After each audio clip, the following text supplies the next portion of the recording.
रामा और सीता की कहानी। बहुत समय पहले अयोध्या नाम की नगरी में राजा दशरथा राज्य करते थे। उनकी 3 रानियां थीं, कौशल्या, कैकेयी और सुमित्रा।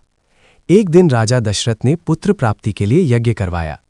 यज्ञ के बाद भगवान की कृपा से रानी कौशल्या के घर एक पुत्र का जन्म हुआ, जिनका नाम राम रखा गया। राम बचपन से ही बहुत विनम्र, वीर और धर्म का पालन करने वाले थे। वे बड़े होकर महान योद्धा बने। सीता माता का जन्म।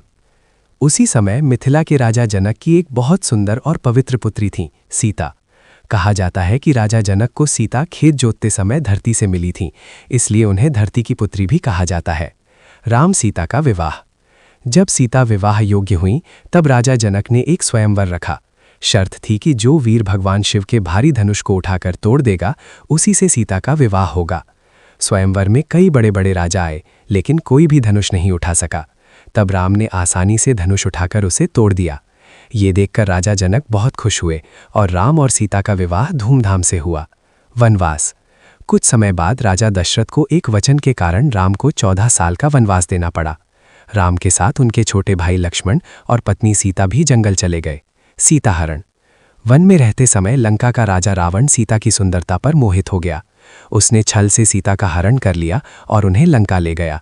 राम रावण युद्ध। सीता को बचाने के लिए राम ने वानर सेना की मदद ली। इस सेना का नेतृत्व हनुमान और सुग्रीव ने किया। हनुमान जी समुद्र पार करके लंका पहुंचे और सीता माता को राम का संदेश दिया। फिर राम की सेना और रावण की सेना के बीच भयंकर युद्ध हुआ। अंत में राम ने रावण को पराजित कर दिया और सीता को वापस ले आए। अयोध्या वापसी। 14 वर्ष का वनवास पूरा होने के बाद राम, सीता और लक्ष्मण अयोध्या लौट आए। वहां उनका भव्य स्वागत हुआ और राम का राज्याभिषेक हुआ। राम ने अयोध्या में न्याय और धर्म से राज्य किया। उस समय को राम राज्य कहा जाता है। सीख।